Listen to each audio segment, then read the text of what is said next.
सञ्चारकर्मी साथीहरू, सम्माननीय प्रधानमन्त्रीले बोलाउनु भएको सर्वदलीय बैठक भर्खरै सम्पन्न भएको छ। बैठकमा मुख्यतया तीनवटा विषयमा केन्द्रित रहेर छलफल भएको छ। पहिलो, बढ्दो कोरोना महामारीको प्रतिकार कसरी गर्ने, यसलाई रोकथाम र नियन्त्रणका लागि के कस्ता उपायहरू अवलम्बन गर्ने भन्ने विषय।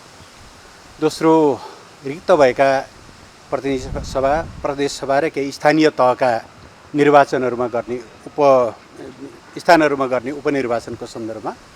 र तेस्रो, संसदमा अड्किरहेका केही बिजनेसहरू र अन्य पछिल्ला राजनीतिक स्थितिहरूको बारेमा पनि हामीले सर्वदलीय बैठकमा गम्भीरतापूर्वक छलफल गरेका छौँ। कोरोना महामारीको विरुद्ध सबै दलहरूको एउटै राय रह्यो। यो चुनौती दिन प्रतिदिन बढ्दो छ। खुला सिमाना र अरू विभिन्न कारणहरूले गर्दा त्यसो हुँदा यसको रोकथाममा सरकारले अझ सजगता अपनाओस्, अझ प्रभावकारी ढङ्गले काम गरोस्, खोपको सुनिश्चितता गरोस्। आवश्यक पर्छ भने विद्यालयहरू, खास गरेर जहाँ जहाँ बढी हटस्पटहरू छन् ती ठाउँहरूमा विद्यालयहरू बन्द गरेर पनि र धेरै भिडभाड हुने जात्रा लगायतका कार्यक्रमहरूमा आम जनतालाई अपिल गरेर भिडभाडहरूलाई कम गर्दै रोकथाम गर्न, नियन्त्रण गर्नको लागि सरकारले प्रभावकारी कदम चालोस्। यसमा सबै दलहरूको साथ सहयोग रहन्छ भन्नुभएको छ। दोस्रो विषय, यो रिक्त विभिन्न स्थानहरूमा हुने उपनिर्वाचनको बारेमा संवैधानिक व्यवस्था अनुसार नै निर्वाचन आयोगले तोकेको समयमा निर्वाचनमा सहभागी हुन सबै दलहरूले आफ्नो सहमति दिनुभएको छ।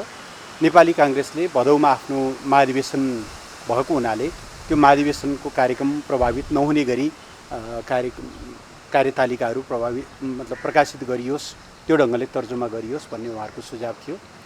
प्रधानमन्त्रीले तपाईँहरूसँग परामर्श गरेर महाधिवेशनलाई अप्ठ्यारो नपार्ने गरी नै त्यसमा हामी छलफल गर्छौँ भन्नुभएको विषय छ। र तेस्रो, खास गरेर संसदमा लामो समयदेखि विभिन्न बिजनेसहरू अड्किएका छन्। खास गरी एमसिसी लामो समयदेखि अड्किरहेको छ, झन्डै पौने 2 वर्ष भयो। त्यो पास गर्ने कि नगर्ने संसदको आफ्नो बिजनेसको कुरा हो। संसदलाई त्यो अधिकार छ, उसले पास गर्न पनि सक्छ, नगर्न पनि सक्छ। तर सभामुखले तजविजी अधिकार प्रयोग गरेर, जुन तजविजी अधिकार उहाँसँग छैन, त्यसलाई लामो समयसम्म रोक्न मिल्दैन भन्ने कुरामा चाहिँ सबै दलहरूको एउटा साझा धारणा रह्यो। केही दलहरू एमसिसीप्रति आलोचक पनि हुनुहुन्थ्यो। उहाँहरूले आफ्नो आलोचना, आफ्ना केही आशंकाहरू प्रकट गर्नुभयो। तर संसदले जे गर्छ तर बिजनेस चाहिँ रोक्न मिल्दैन भन्ने विषयमा सबै दलले कुराकानीहरू गर्नुभएको छ। र यो विषयमा सभामुखसँग कार्यव्यवस्था परामर्श समितिमा र अरू विभिन्न ठाउँमा छलफल गरेर यो विषयलाई एउटा टुङ्गोमा पुर्याउनुपर्छ भन्ने पनि सहमति भएको छ। यसका अतिरिक्त दलहरूको बिचमा विभिन्न समयमा यस्ता छलफलहरू गर्दै मुलुकका साझा समस्याहरूको समाधानका लागि परामर्शका साथ अगाडि बढ्ने विषयमा छलफल भएको छ। सम्माननीय प्रधानमन्त्रीले वर्तमान सरकार राष्ट्रिय हितको पक्षमा दृढतापूर्वक उभिएको, राष्ट्रियताका सवालमा कतै कुनै कम्प्रोमाइज नहुने, तर पछिल्लो समय मुलुकको राजनीतिक स्थिरतालाई खलबल्याउने, मुलुकमा राजनीतिक अस्थिरता निम्त्याउने, राजनीतिक प्रणालीलाई कमजोर गर्ने खालका जुन प्रवृत्तिहरू देखा परेका छन्, लोकतान्त्रिक शक्तिहरू यसप्रति सजग हुनुपर्छ र यस्ता कार्यहरूलाई निरुत्साहित गर्नुपर्छ भन्ने कुरा पनि उहाँले बताउनु भएको छ। र त्यसमा धेरै साथीहरूको चाहिँ सहमति नै रहेको छ। मूलतः आजको छलफल, आजको बैठक यिनै कुराहरूमा केन्द्रित रहेको बेहोरा म यहाँलाई जानकारी गराउँछु। उहाँहरू सहभागी हुनु भएन। होइन, उहाँलाई चाहिँ खबर नै भएन भनेर चाहिँ उहाँको साथीलाई भनिरहेको छ। तपाईँहरूले नै होइन, हिजो व्यापकै थियो त, कार्यक्रममा हुँदाहुँदै प्रचण्डले चाहिँ भन्नुभयो अरे प्रधानमन्त्रीको फोन आयो मलाई भनेर। बेकारको कुरा हो यो। उहाँहरू किन आउनु भएन, किन यस्तो गैर जिम्मेवार बाटो हिँड्दै हुनुहुन्छ, त्यो उहाँहरूले जान्ने कुरा हो। उहाँहरूले थाहा पाउनुपर्छ। उहाँ नहुँदा पनि देश चाहिँ चल्छ। जस्तो तपाईँ पार्टीको प्रवक्ता पनि हुनुहुन्छ, कर्णाली प्रदेशमा चाहिँ व्हिप जारी गर्दै पनि मैले यसको बारेमा हिजोका सारा सञ्चार माध्यमहरूमा आफ्नो प्रतिक्रिया व्यक्त गरिसकेको छु। संसदीय प्रणालीमा व्हिप उल्लङ्घन र फ्लोर क्रस अक्षम्य कुरा हो, त्यो क्षम्य हुन सक्दैन।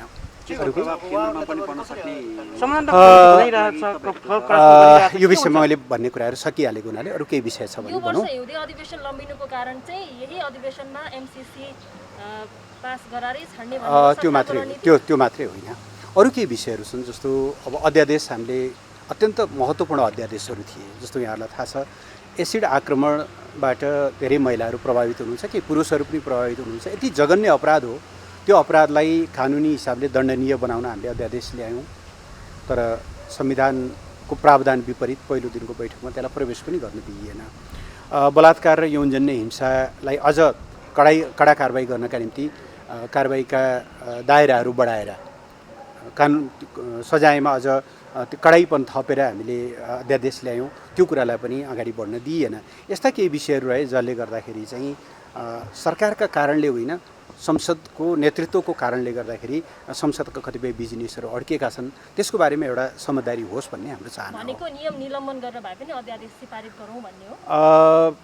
अब यो विषयमा हामी सरकारले त आफ्नो गर्नुपर्ने कर्तव्य पुरा गरेको छ, हामीले पेस गर्ने हो। संसदभित्रका एजेन्डाहरूमा हामीले डिक्टेट गर्नु मिल्दैन होइन। संसदभित्र त सरकार त एउटा पक्ष मात्रै न हो, सबै कुराहरू छलफल त संसद स्वयंले गर्ने हो।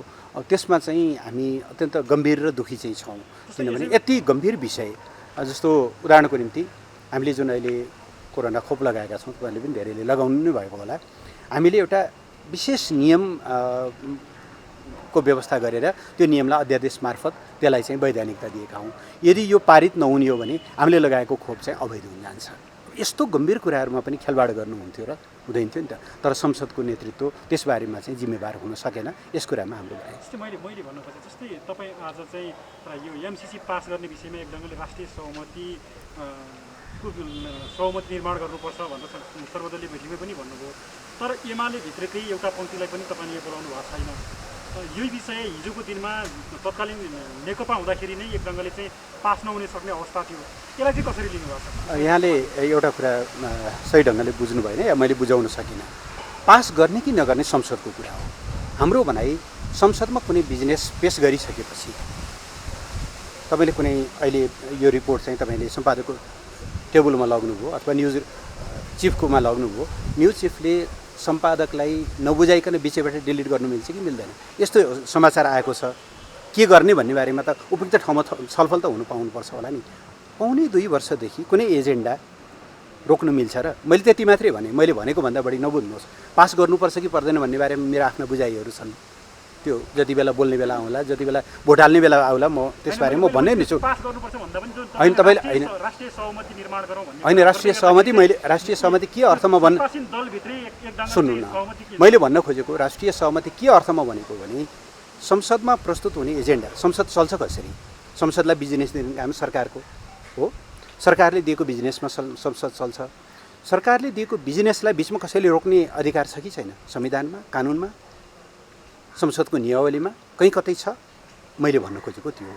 त्यो पास गर्ने कि नगर्ने सार्वभौम संसद हो। उसले रिजेक्ट गर्यो भनेदेखि त सरकारले त केही गर्नु मिल्दैन।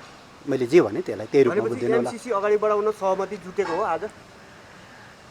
त्यसलाई अगाडि बढाउनुपर्छ भन्ने कुरामा प्रमुख राजनीतिक दलहरूले चाहिँ यो सहमति जनाउनु भएको छ। मन्त्रीज्यू, आज हामीले जसपाको भोइस सुन्न पाएनौँ, उहाँहरू गइहाल्नु भयो। जसपा उहाँहरूको 2टा कुरा थियो। यी सबै कोभिडको बारेमा र अन्य विषयहरूमा उहाँहरूको यही दृष्टिकोण नै थियो। एउटा थप विषय उहाँहरूले खास गरेर नागरिकता विधेयक लामो समयदेखि अड्किएको छ। त्यसले गर्दा जन्मको आधारमा नागरिकता पाएका सन्तानहरू ठुलो सङ्ख्यामा चाहिँ नागरिकताविहीन भएका छन्। यो विषय पनि छिटो अगाडि बढाइयोस् भन्ने उहाँहरूको भनाइ छ। छलफलहरू चलिरहेको छ। उहाँहरूले अब केही विषयहरू संविधानसँग जोडिएका विषयहरू उठाउनु भएको छ, केही कानुनसँग जोडिएका विषयहरू उठाउनु भएको छ, केही चाहिँ प्रशासनका निर्णयहरूसँग जोडिएका विषयहरू छन्। हामी छलफलहरू गरिरहेका छौँ। छलफल सकारात्मक नै छ। यो नागरिकता विधेयक चाहिँ सबैको चासोको विषय भएको हुनाले मैले हजुरलाई अलिकति समय लिएर पनि सोधेँ, प्रधानमन्त्रीले के भनिरहनु भएको छ, किनभने यो धेरै नै प्रतीक्षाको विषय हो। होइन, यसमा सरकारको थप भनाइ किन केही छैन भनेदेखि हाउसमा पुगिसक्यो, समितिले पास पनि गरिसक्यो होइन। अब चाहिँ संसदमा त्यसलाई एजेन्डा बनाएर छलफल गर्नुपर्छ। अब फुल हाउसले त्यसमा थप केही संशोधन गर्न पनि सक्छ, किनभने सम्बन्धित संसदीय समितिबाट आएका कुराहरूलाई जस्ताको तस्तै स्वीकार नगर्न पनि सक्छ फुल हाउसले। तर बिजनेसहरू अड्किन हुन्न। यो विषयमा पनि त्यही विषय आउँछ। बिजनेसहरू अड्किनु हुँदैन। लामो समयसम्म बिजनेसहरू अड्किँदा अहिले 2टा विधेयकले 2-3वटा विधेयकले हामीलाई त्यस्तो अप्ठ्यारो पारिरहेको छ। नागरिकता विधेयक त्यस्तै भइरहेको छ, सङ्घीय निजामती ऐन अथवा त्यस सम्बन्धी विधेयक त्यस्तै भइरहेको छ। हामीले राष्ट्रिय गौरवका आयोजनाहरूसँग सम्बन्धित एउटा सनसेट विधेयक लिएर आएका थियौँ, त्यो पनि अगाडि बढ्न पाइरहेको छैन। यस्ता कुराहरू हुनु हुँदैन। संसदलाई छलफल गर्न दिउँ, संसदलाई फैसला गर्न दिउँ। संसदले उचित ठाने पास गर्छ, उचित ठानेन भने पास गर्दैन। त्यसमा सरकारले पनि यसलाई इगोको विषय बनाइरहनु जरुरी छैन, तर बिचमा अड्काउनु भएन, होल्ड गर्नु भएन। हामीले भन्नु खोजेको। हस्, थ्याङ्क यू।